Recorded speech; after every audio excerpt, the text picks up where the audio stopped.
Selamat sore pemirsa, senang sekali bisa menyapa Anda di sore hari ini. Perkenalkan, nama saya Finance Geovani Anna Sihombing dan teman saya. Hai, saya Anita Cianturi. Selamat datang di program baru kami, yaitu Surat Persauran Immanuel versi digital. Program ini kami selenggarakan sebagai wujud dari arahan pimpinan HKBP yang melihat pentingnya Surat Persauran Immanuel juga hadir dalam format digital. Kami tidak sekedar menyajikan berita, tetapi kami juga akan mengupas tuntas isu dan peristiwa penting yang terjadi di HKBP, sehingga Anda tidak hanya tahu apa yang terjadi di HKBP, tetapi Anda juga akan mengetahui mengapa hal tersebut terjadi di HKBP. Nah, gak cuma bahas satu isu saja, kita juga punya segmen-segmen seru lainnya. Tiap episode kita bakal menampilkan sorotan utama kita, yang dimana kita akan bahas tuntas peristiwa tersebut yang pastinya sangat penting untuk pemirsa. Jadi pastikan Anda mengikuti segmen kami dari awal hingga akhir. Terlebih kami memiliki segmen favorit, yaitu segmen trivia, di mana di segmen tersebut akan ada kuis berhadiah dan pemenangnya akan diumumkan di episode berikutnya. Karena itu, ikuti berita ini dari awal hingga akhir. Daripada penasaran, langsung aja yuk kita simak sama-sama. Ini dia fokus utama kita dari edisi kita kali ini.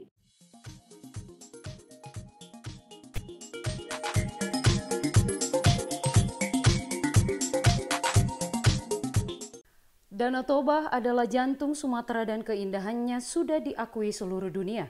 Di tengah luasnya danau tersebut terdapat Pulau Samosir, pulau vulkanik seukuran Singapura. Keindahan Danau Toba telah mendapatkan pengakuan dari berbagai organisasi global yang memperkuat statusnya sebagai destinasi kelas dunia. Oleh UNESCO Global Geopark, Danau Toba telah ditetapkan sebagai UNESCO Global Geopark pada tahun 2020. Ini membuktikan bahwa keindahan alam, sejarah geologi, dan warisan budayanya memiliki nilai universal yang luar biasa. Pemerintah Indonesia menetapkan Danau Toba sebagai salah satu dari 10 destinasi pariwisata prioritas atau Bali Baru. Hal ini menunjukkan komitmen untuk mengembangkannya menjadi destinasi pariwisata internasional. Akan tetapi, situasi Danau Toba masih harus terus diperhatikan. Eporus HKBP di sela kegiatannya saat berkunjung ke Swiss menyoroti kembali pentingnya kita terus memperhatikan alam Danau Toba.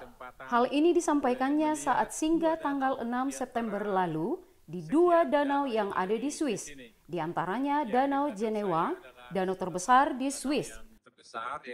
Menurutnya, danau tersebut sangat bersih dan bahkan bisa menjadi sumber air minum. Hal ini berbanding terbalik dengan Danau Toba yang ada di Indonesia. Kondisi Danau Toba memprihatinkan karena keberadaan keramba jaring apung atau KJA, yaitu wadah budidaya ikan yang terapung di perairan danau. Ironisnya, Eporus mengungkapkan bahwa pengusaha Swiss lah yang memiliki PT Aqua Farm yang sekarang sudah berganti nama menjadi Regal Springs Indonesia. Perusahaan berstatus penanaman modal asing atau PMA ini didirikan oleh warga negara Swiss di tahun 1988 di Pulau Jawa dan masuk ke Danau Toba tahun 1998. Tidak menghendaki danau ini tercemar. Nah, itulah ironis, justru pengusaha Swiss yang danaunya bersih justru membuat danau kita, Danau Toba, tercemar. Kita sangat berharap Danau Toba yang Tuhan anugerahkan itu akan pulih bersih seperti danau-danau yang di Swiss. Ironis memang ya. Jadi bagaimana cara Swiss mengatur danau mereka yang juga terkenal indah itu? Nah, simpelnya gini. Di negara Swiss itu, konservasi lingkungan jadi prioritas utama. Mereka serius banget soal kebersihan danau. Kalaupun ada yang budidaya ikan, itu pakainya sistem tertutup. Jadi limbahnya nggak langsung bercampur ke danau. Nah, ini beda banget sama keramba jaring apung di Danau Toba yang masih menggunakan sistem terbuka. Kalau di kita, terutama di Danau Toba, masalahnya lebih kompleks. Keramba jaring apung ini adalah sumber penghasilan utama bagi warga lokal di sana. Di negara Swiss, aturannya super ketat dan gak main-main. Izinnya susah banget dan pengawasannya konsisten terus. Beda jauh sama di Danau Toba. Aturannya ada, tapi penerapannya sering bermasalah. Ada bentrokan kepentingan, pengawasan yang kurang, dan masih banyak lagi. Jadi singkatnya, Swiss sudah mantap memilih konservasi sebagai prioritas utama. Sedangkan kita di Indonesia ini masih mencoba mencari titik tengah antara ekonomi dan kelestarian alam. Ini benar-benar tantangan besar bagi kita. Lalu bagaimana kira-kira solusi yang paling pas untuk menghadapi hal ini? Banyak yang bilang bahwa kita harus mengikuti sistem zonasi. Artinya keramba jaring apung ini tidak sepenuhnya dihilangkan, tetapi hanya boleh dipasang di beberapa titik tertentu. Ini lebih efektif daripada pengawasan ketat seperti yang dilakukan di Swiss. Tapi sebenarnya ini belum jadi solusi yang paling ideal loh. Kalau kita mau benar-benar bersih, bukan cuma diatur, kita harus maju ke solusi yang lebih modern, yaitu sistem budidaya tertutup. Sistem ini juga dikenal sebagai resirkulasi aquaculture system atau RAS. Gampangnya, sistem ini bekerja kayak sirkuit tertutup, airnya diambil dari danau, lalu dialirkan ke bak-bak penampungan di darat. Nah, di bak itu, ikan bisa dibudidayakan. Sisa pakan dan kotoran ikannya tidak dibuang langsung ke danau, melainkan disaring dan diolah di dalam sistem itu sendiri. Dan gak cuma itu aja, sistem ini juga punya keuntungan lain. Karena airnya yang terus disaring dan diolah, kualitas airnya pasti jadi stabil. Ini bisa mencegah kejadian ikan mati massal akibat perubahan kualitas air di danau. Dan yang paling penting, produksi ikan bisa jauh lebih tinggi dan lebih terjamin dengan sistem ini. Jadi dengan sistem ini, para pengusaha bisa tetap berbisnis tanpa merusak lingkungan Danau Toba. Tentu saja investasi di awal memang lebih besar, tapi ini adalah investasi jangka panjang untuk Danau Toba yang bersih dan lestari. Untuk perusahaan-perusahaan besar, sistem ini seharusnya menjadi standar wajib. Dan untuk masyarakat, pemerintah bisa memberikan insentif atau bantuan agar mereka bisa beralih dari keramba jaring apung konvensional ke sistem yang lebih ramah lingkungan ini. Jadi kita tidak hanya sekedar mengatur zonasi, tapi juga mendorong transisi ke teknologi yang lebih baik. Dengan begitu, kita bisa memenuhi harapan Eporus HKBP dan tentunya adalah harapan kita semua untuk Danau Toba yang benar-benar bersih, sekaligus menjaga roda ekonomi masyarakat lewat pariwisata. Semoga saja ya. Berita selanjutnya adalah salah satu agenda penting yang akan segera digelar di HKBP, yaitu Rapat Pendeta HKBP. Benar sekali. Rapat pendeta ini akan diadakan mulai dari tanggal 27 sampai dengan 30 Oktober 2025 nanti. Tempatnya di Auditorium HKBP, Seminarium Sipoholon, Tapanuli Utara. Ini bakal menjadi momen yang paling penting banget bagi para pendeta. Adapun tema dari rapat ini adalah Natinopa Nai Baru di Bagasan Kristus, atau di dalam bahasa Indonesia, manusia ciptaan baru di dalam Kristus. Tema ini diambil dari 2 Korintus 5 ayat 17, dan ini bukan hanya sekedar tema biasa, tapi juga menjadi tanda landasan untuk menggumuli berbagai isu penting yang ada di HKBP. Sebagai persiapan, setiap distrik sudah mulai bergerak. Mereka sedang sibuk menyiapkan bahan materi yang akan dibawa untuk dibahas tuntas dalam rapat pendeta nanti. Ini benar-benar menjadi bukti keseriusan dan partisipasi aktif dari seluruh gereja. Kita lihat, Sekretaris Jenderal HKBP, Pendeta Rikson Hutahayan, sudah memberikan pembekalan di berbagai distrik, seperti Distrik Bekasi, Distrik Indonesia Bagian Timur, dan Distrik Sumatera Timur. 3 kepala departemen lainnya juga ikut turun langsung ke distrik-distrik yang berbeda. Ini benar-benar bukti sinergi yang luar biasa untuk memastikan setiap distrik benar-benar siap menghadapi rapat besar ini. Nah, terkait dengan rapat ini, ada satu isu yang belakangan ini kembali mengemuka dan sangat menarik. Ternyata, total 28 distrik kini kembali menyerukan seruan untuk tutup TPL. Ini menunjukkan kalau tuntutan ini masih sangat kuat, baik di kalangan jemaat maupun pelayan. Bagi yang ingin tahu lebih dalam, kenapa TPL harus ditutup, bisa saksikan kembali diskusi lengkap di kanal YouTube HKBP, di mana beliau melakukan diskusi bersama seorang tokoh sosial, yaitu Rocky Gerung, yang membahas tuntas tentang isu ini.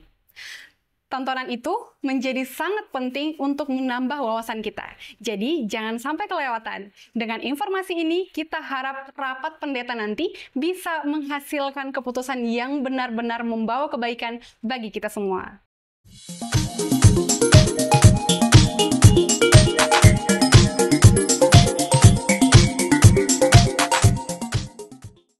Sudah terhubung bersama kita seorang narasumber yang akan membantu kita mengumuli firman Tuhan di hari Minggu. Amang Pendeta Reinhard Lumbantobing.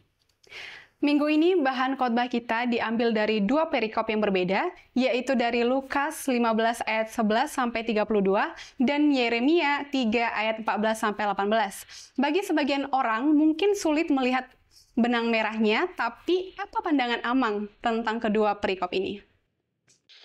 Ya, memang sekilas terlihat berbeda. Yang satu kisah tentang anak yang hilang, yang satu lagi nubuatan Yeremia. Tapi sebenarnya keduanya memiliki benang merah yang cukup eksplisit, yaitu tentang kepulangan dan pengampunan. Lukas 15 menceritakan tentang seorang bapa yang menanti kepulangan anaknya yang hilang. Sedangkan Yeremia berbicara tentang Tuhan yang mengundang umat Israel yang murtad untuk kembali. Jadi keduanya sama-sama berbicara tentang kembali atau pertobatan ya, Amang? Pada Injil Lukas, sang anak bungsu menyadari kesalahannya dan memutuskan untuk pulang. Ayahnya tidak sempat mengungkit-ungkit kesalahan anak itu, tapi langsung menyambut dengan sukacita. Di sisi lain, Yeremia 3 adalah seruan langsung dari Allah. Kembalilah, hai anak-anak yang murtad. Artinya Tuhan tidak menolak mereka meskipun mereka telah berlaku serong. Sepertinya nadanya Tuhan itu seperti memaksa. Tidak ada pilihan lain bagi umatnya selain kembali pada Allah. Ini menunjukkan kerinduan Allah yang besar akan umatnya. Jadi kita bisa melihat bahwa kasih Allah itu aktif, tidak pasif. Allah tidak hanya menunggu, tetapi juga aktif untuk memanggil dan merindukan kepulangan kita. Kita lihat di Yeremia 3 ayat 14 ada kalimat, sebab akulah suamimu. Ini menggambarkan hubungan yang sangat intim, bukan hanya sekedar hubungan pencipta dengan ciptaan. Itu adalah gambaran kasih setia Allah yang tidak pernah padam, meskipun umatnya berulang kali meninggalkannya. Begitu juga dengan istilah Bapa di Lukas 15 yang melihat anaknya dari jauh dan langsung berlari menyambutnya. Saya jadi membayangkan ini bukan sekedar cerita tentang dosa dan pengampunan, tapi lebih dalam lagi tentang relasi yang dipulihkan. Allah rindu membangun kembali hubungan yang intim dengan kita, sama seperti seorang ayah yang rindu memeluk anaknya kembali. Jadi benang merahnya adalah kasih dan kerinduan Bapa yang tidak pernah padam, yang selalu menanti dan mengundang kita untuk pulang, bagaimanapun kondisi kita. Begitu ya, Amang? Terima kasih atas sharing bahan khotbahnya kepada Amang Pendeta Reinhard Lumbantobing. Sampai jumpa di kesempatan berikutnya ya, Amang. Tuhan Yesus memberkati. Ini dia segmen yang paling ditunggu-tunggu, giveaway mingguan. Nah, untuk dapetin hadiah misterius dari kita, caranya gampang banget. Cukup kasih komentar, tanggapan, atau masukan kamu tentang program kami di kolom komentar YouTube atau media sosial lainnya. Satu orang yang beruntung akan mendapatkan hadiah menarik. Dan pengumumannya akan kita sampaikan di episode berikutnya.